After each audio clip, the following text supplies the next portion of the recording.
একদিন যদি ভয়েস না দেই তারপরের দিন ভয়েস দিতে আসলে কেন যেন মুখের ভিতর থেকে কথাই বের হইতে চায় না। এই জিনিসটা কি আমার সাথেই হয় না সবার সাথে হয়? অবশ্যই কিন্তু সবাই কমেন্ট করে জানাইতে একদমই ভুলবেন না। আসসালামু আলাইকুম, সবাই কেমন আছেন? আশা করি ভালো আছেন। আমি আল্লাহর রহমতে অনেকটা ভালো আছি। তো প্রতিদিনের মতন কিন্তু আজকে হচ্ছে ছোট্ট একটা ভিডিও নিয়ে হাজির হইলাম। আশা করি ফুল ভিডিওটা সঙ্গেই থাকবেন। আর ভিডিওটা কিন্তু দুপুর থেকে আর কি শুরু করে দিলাম আমি।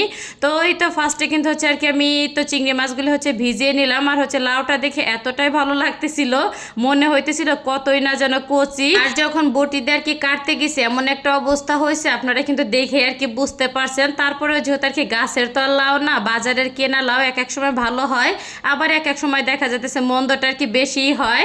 ঢাকা শহরের লাউ বলে কথা। যাই হোক, তো লাউটা কিন্তু আর কি কেটে নিলাম। তো বেশি হচ্ছে লাউ দিয়ে আর কি তরকারিটা আমি রান্না করবো। লাউ সবজিটা খেতে না আমার কাছে অসাধারণ লাগে কেন জানো। আর লাউ কিন্তু শীতের দিনে খাইতে কিন্তু একটু বেশি ভালো লাগে, তাই না ভাইয়ারা পোড়া? যাই হোক, আর এই লাউটা কিন্তু ছোট ছোট করে আর কি আমি কেটে নিতেছিলাম।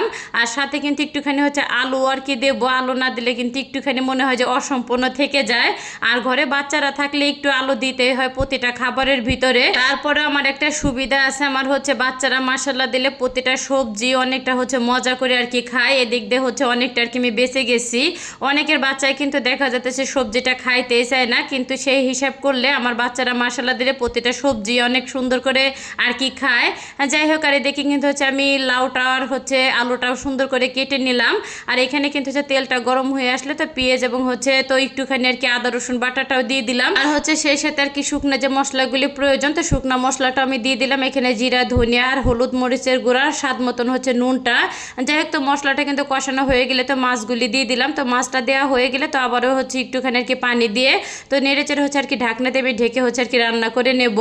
আর এই তো অফ ক্যামেরায় কিন্তু হচ্ছে আমি চিংড়ি মাছটা কষিয়ে আর কি তুলে নিছি। যাই হোক, এখন কিন্তু হচ্ছে ধুয়ে রাখা আলু আর হচ্ছে লাউ আর সাথে কিন্তু অনেকটা পরিমাণে হচ্ছে আমি আর কি কাঁচা মরিচটা দিছি। যেহেতু আর কি শুকনো মরিচের গুঁড়াটা আর কি কম দিছি, এর জন্য হচ্ছে কাঁচা মরিচটা আর কি বেশি দিছে। লাউ তরকারির ভিতরে যত কম হচ্ছে তো শুকনো মরিচের গুঁড়াটা দেওয়া যায় আমার কাছে মনে হয় তত আর কি ভালো লাগে খেতে। আর আমি কিন্তু একবারে হচ্ছে আর কি পানিটা দিয়ে দিয়েছিলাম। আর লাউ থেকে যে পানিটা উঠছে তো এইটা দিয়ে হচ্ছে আর কি রান্না করে নিয়েছি। আর এর মাঝে কিন্তু অফ ক্যামেরা অনেকবারে হচ্ছে আর কি নেড়ে চেড়ে দেওয়া হয়েছিল। আর লাউটা কিন্তু হচ্ছে আধা ভাঙ্গা আর কি করে তারপর হচ্ছে চিংড়ি মাছগুলি দিয়ে দিলাম। আর তরকারিটা কিন্তু একটু থকথকে আর কি রান্না করছি। আর তরকারিটা খেতে না অনেক অনেক বেশি ভালো লাগছে। আর যাই হোক, এই তো লাস্টে একটুখানি আর কি নুন প্রয়োজন, তো নুনটা আর কি দিয়ে হচ্ছে নেড়ে চেড়ে আর কি আমি চুলাটা বন্ধ করে দেওয়া। লাউ তরকারিটা কিন্তু ঠান্ডা হলে খেতে অসাধারণ লাগে। লাউ দিয়ে হচ্ছে চিংড়ি মাছের তরকারিটা খেতে কে কে পছন্দ করেন অবশ্যই কিন্তু সবাই কমেন্ট করে জানাবেন। তো ভিডিওটা কেমন লাগলো সেটাও কমেন্ট করে জানাবেন। তো ভিডিওটা আমি এইখানে শেষ করলাম। সবাই ভালো থাকবেন, সুস্থ থাকবেন। আসসালামু আলাইকুম।